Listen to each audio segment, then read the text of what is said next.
Hello, my name's Kevin. I'm the Atypical Cripple. I am with my friend, my best friend, the architect. Say hello.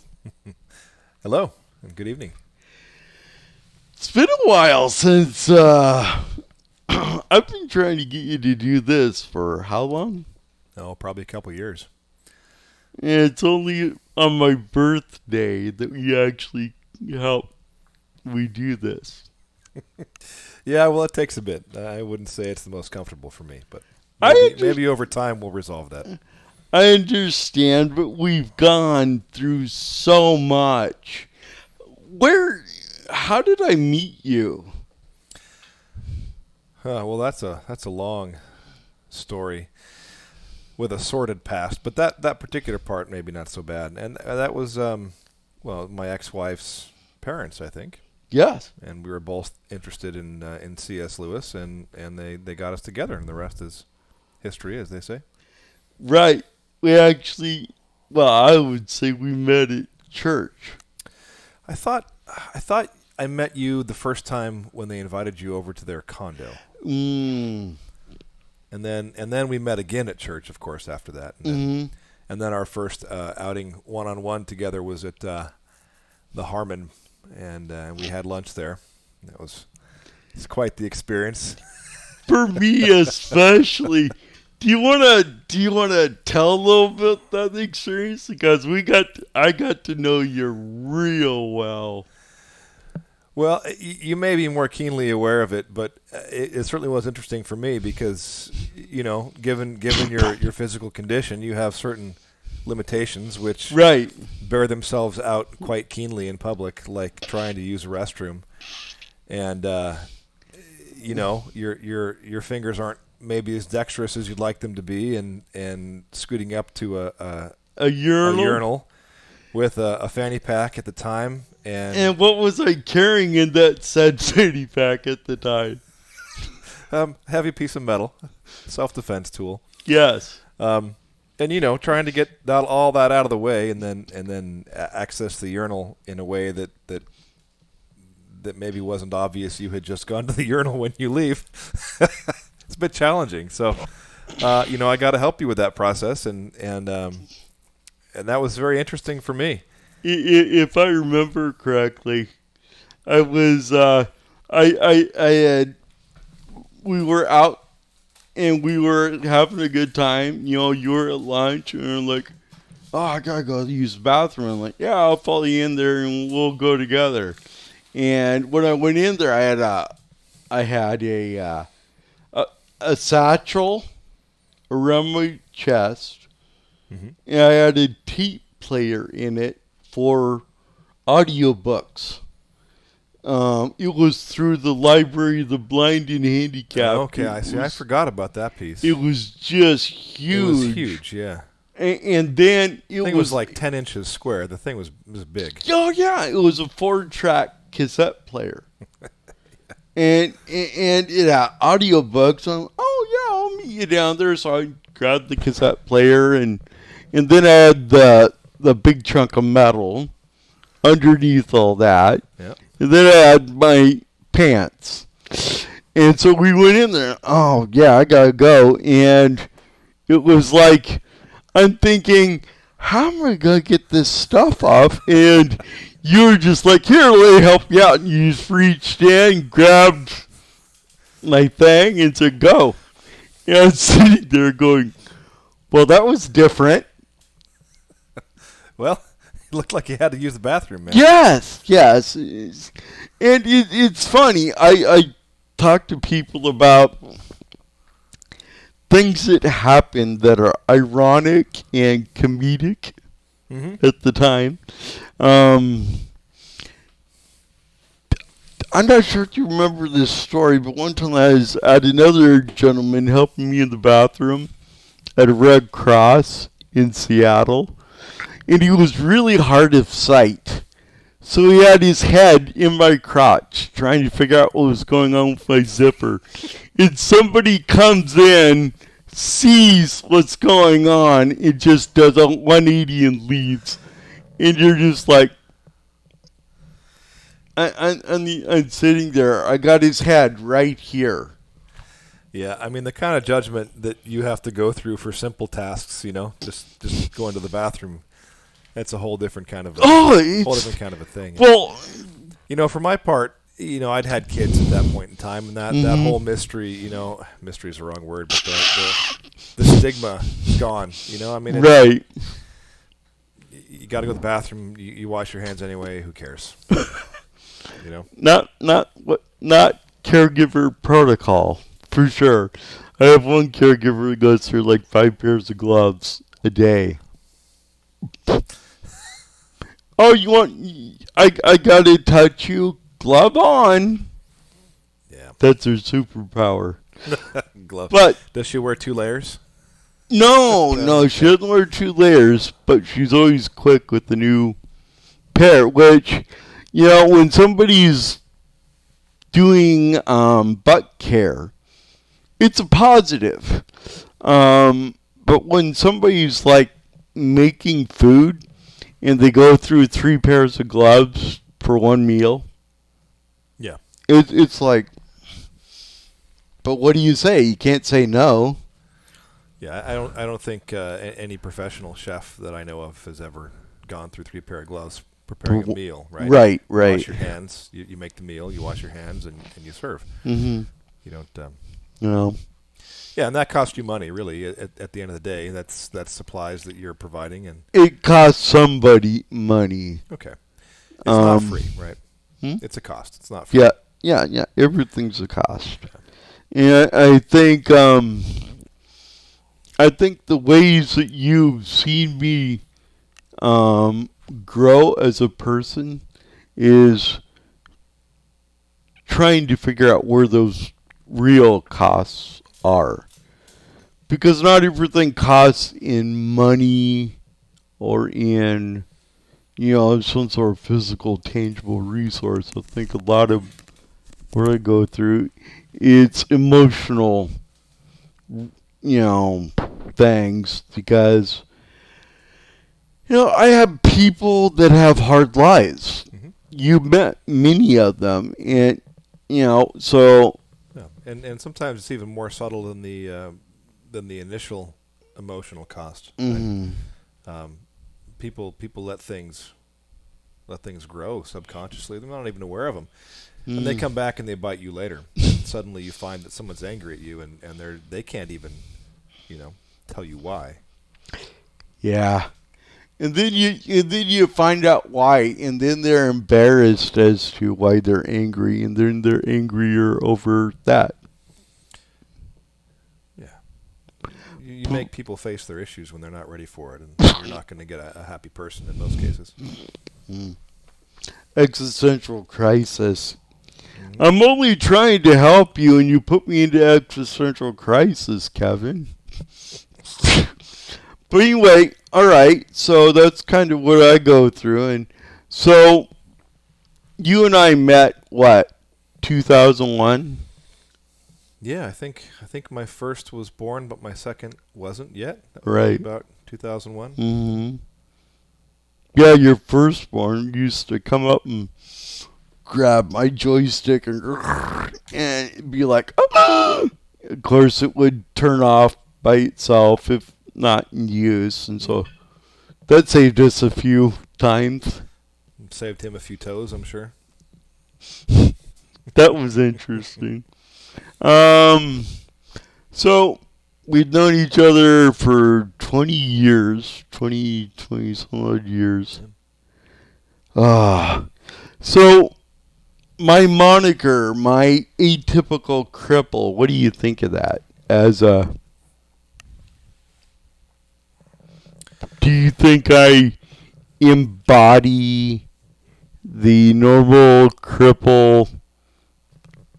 What? Oh, no, I was waiting for you to finish asking your question as I put some thoughts together. But, I mean, let's be honest. I have not met many people in your situation. Mm-hmm. But of the people that I've met who have a disability of one sort or another, especially from birth, Mm-hmm. because I think it's different. Again, I'll couch this in my experience. It's different with people who have had like a crippling accident than for people who have been born that way. And I think that I have met far more people who have had a disability from birth who are far more bitter about it than you. You don't seem to be nearly as bitter about your cerebral palsy. Mm. If you had bitterness and maybe you definitely have less anger and frustration now than when we first met, but you were more angry with people in your life not just treating you like a person. Mm. and your attitude was sort of like, yeah, I've got this. I'm dealing with it. Why do you keep reminding me that I'm dealing with it? Mm. I know well enough what I have. Mm. How about you just see me as a person, Mm. and in that way you can help me. But if you keep people, I suppose they subconsciously remind you that they see you different Mm. by the way that they act and interact with you, and that's no way to be helpful. So I think I have definitely seen in you, and you've encouraged me. I've told you this before. I think the way that you approach life is very encouraging, and some of your story that you've talked about already, and I'm sure we'll talk some more about, is it's I feel like it's a very overcoming story, and maybe you were different when you were younger, but I don't see you letting your physical limitations depress you. I see you trying to overcome them, and if anything, it has spurred you on to become more. So in that way, I do. I think that you're different and that you are not typical. Cool. I live up to the name.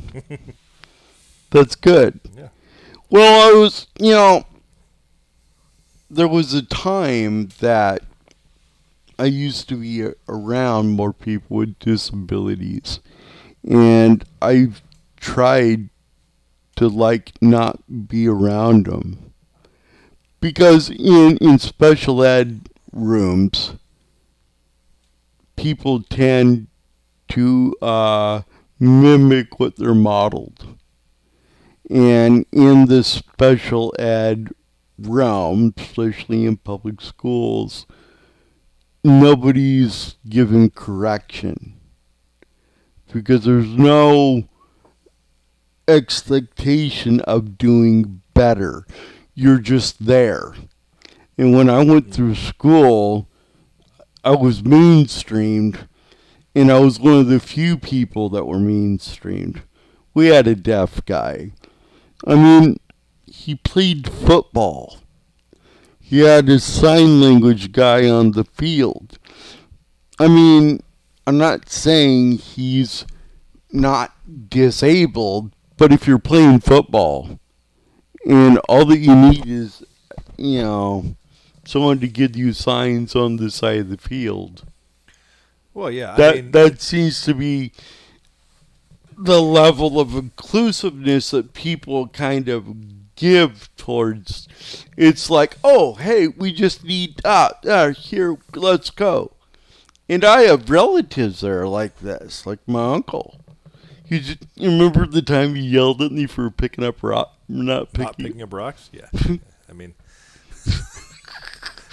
it's like, know your audience. Who are you talking to? yeah, that was a bit absurd, but it was. But you were like around the corner observing this, and it's like, yeah. And so there seems to be an element of, if somebody's here to help, it's like their helping is what is important, not what I'm receiving. Does that make sense? Yeah, it's a bit of it's a bit of an altruistic perspective on their own part. Mm-hmm. I mean, it does make sense. Yeah. If you're there to help, it's not about you anymore, or it shouldn't be. You know, Right, right. the helper. It shouldn't be about them. On the other hand, I'm the kind of guy that gets people in trouble. How so? Remember that time we wanted to go camping? It was our first time. We were out this little area towards Gifford Pinchot. Well, the first time was down by Sunset Falls, wasn't it? Right, but Yeah. Sunset Falls was our second location. That was the fallback, yeah. Yeah, that was the We were fallback. going to Copper Creek or Copper River. Right, There's a right. camp We were down there. in there, and I was with a friend before because we went camping in Battleground. And I saw this nice little peaceful area that we could camp. And I thought, oh, this will be awesome. And we're back in there, and you're just like, I'm getting a little nervous about being here. Yeah, something felt ominous about the place, and that's the best way to put it. It was beyond nervousness. It was like, Right. if we stay here, something bad is going to happen. And then we went to the campground. We hung out, and the camp guy comes out. Oh, you were at that place. They dump bodies there. Yeah, I think he said something like, if you're there with a large group, it can be a really great place, but otherwise there's all kinds of drug trafficking and crime, and it can be a Yeah. pretty bad place. And then what happened the next day, right? So we'd unpacked the whole truck.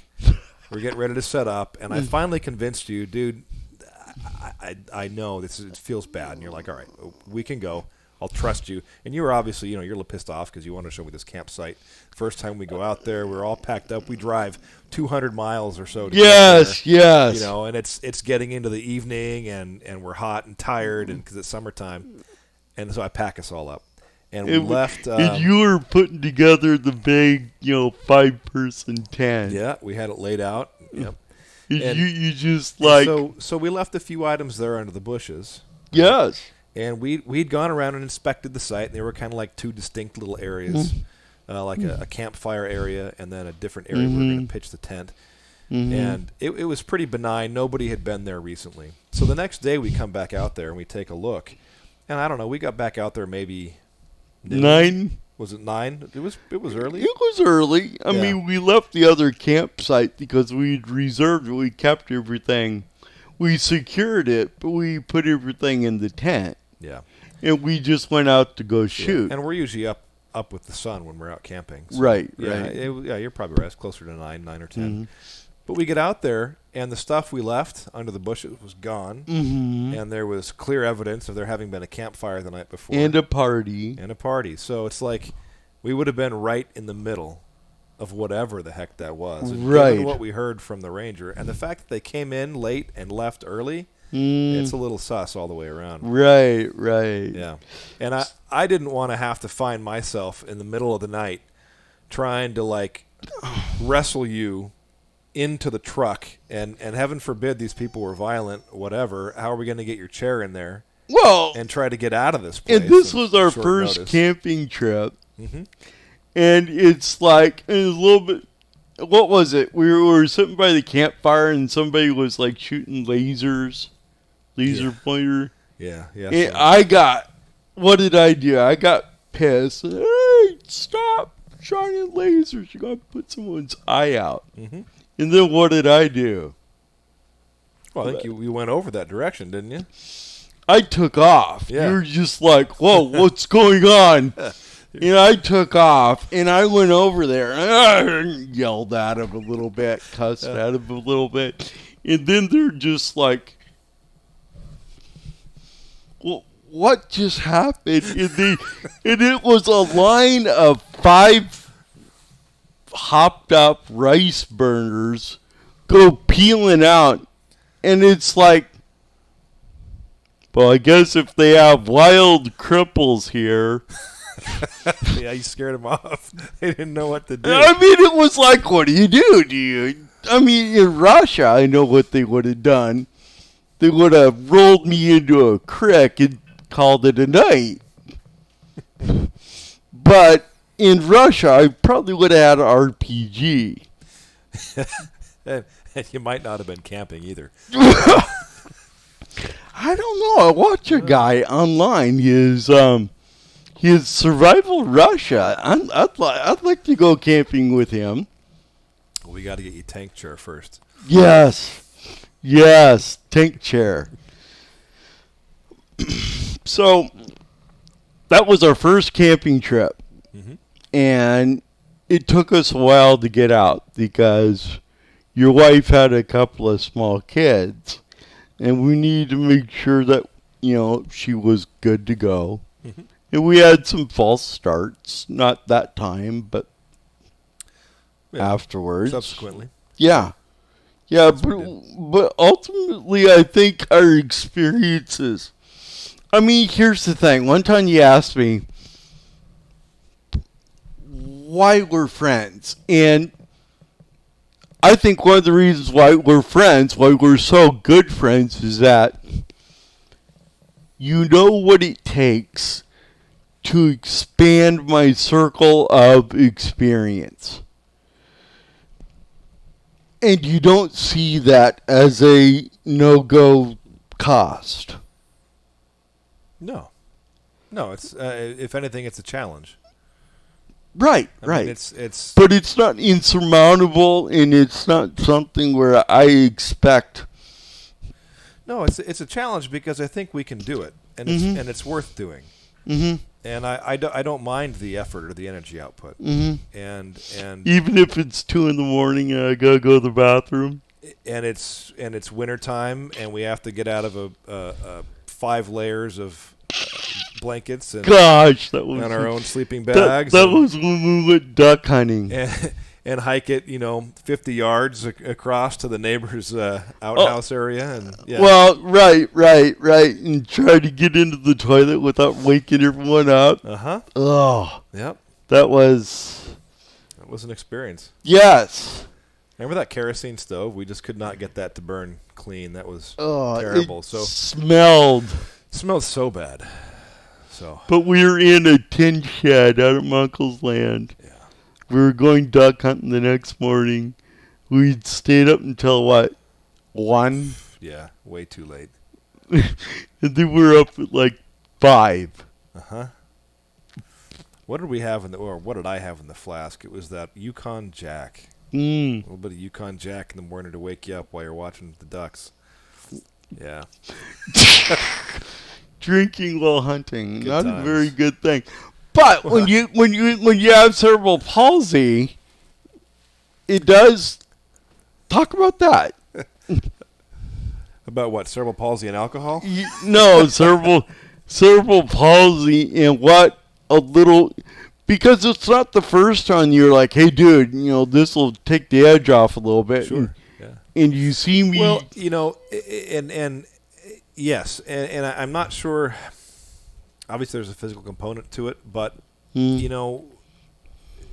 mentally, I think it did. It kind of took the edge off, and I don't want to promote alcohol as a way to take the edge off of life's challenges. But no. But when you're out there, when we're outside, it's cold. You've got cerebral palsy, and your body is spastic, exactly. Right. Then it really did for you serve in proper quantities to sort of calm your body down. It depressed your system, which is what alcohol does. And it did serve a purpose in that scenario. And right. Yeah, and we sipped a little bit, but I would say we were far from drinking. No. In that sense, but we're keeping warm. Yeah. No, those were fun times. I mean, even the frustration in the middle of the night is, we were sort of frustrated and laughing at the same time in the moment, and now I'm just laughing about it. It was hilarious. Well, isn't that the proper response to suffering?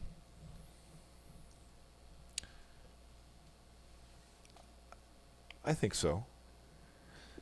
I mean, suffering is something that we endure, and hopefully we overcome. And when we come out the other side of it, ideally we've learned. Now, many people come out and are bitter, and forgiveness is hard. forgiveness themselves, the circumstance, and if your attitude is one of entitlement or poor me, then that's just going to serve to further confound your perspective, and internally it can corrupt you. But I think I would say the appropriate response to suffering is to be able to look back on it and see that you've grown from it. Yeah. I think when I first met you, because it's kind of funny, I got my autobiography on the channel up to the point where you and I met. And so this kind of fills in a big niche I've been trying to get in on the channel. As far as, because when I met you, I was just coming back from Hawaii. I was working on my thesis. And what do we know about macadamia nuts? That they don't come from Hawaii. Not all macadamia nuts come from Hawaii. Right. But what did I want to put at the end of my thesis? Oh yeah, it was a great bit of humor. After all, don't all macadamia nuts come from Hawaii? Right. Which was, of course, the summation Of as an antithesis to your entitled paper. yes. Yeah. Which I thought would have been primo to put on the end of that, but as you pointed out, the editorial committee would have struck that down. Yes, and the goal was to actually attain your master's and have this paper received well. So, it's funny because you were coming in on the tail of that, and I was coming off a relationship with a woman that I was trying to piece together. So you found me in a kind of a state of bitterness, excitement. I'm going to a new church. I met a friend of yours in the theology section of the bookstore. Remember that friend? Blonde girl? I think so, yes. Yeah. And I started coming to the church because I'm like, finally, I found a church that can teach good theology. And then I met the people at church, and I was part of that community that was trying to hold fast to traditions. Not for tradition's sake, but because I was learning about Christianity. I started devoting my time from thesis to theology. Remember my books? Oh. They're here? 1 minute away at the end of the street. Okay. Well, let's take a break for now. Let's take a break, and we'll go pick it up later. Okay. All right. My name's Kevin. I'm the Atypical Cripple, and we'll be back with Architect. We'll see you on the next bounce, which will be shortly.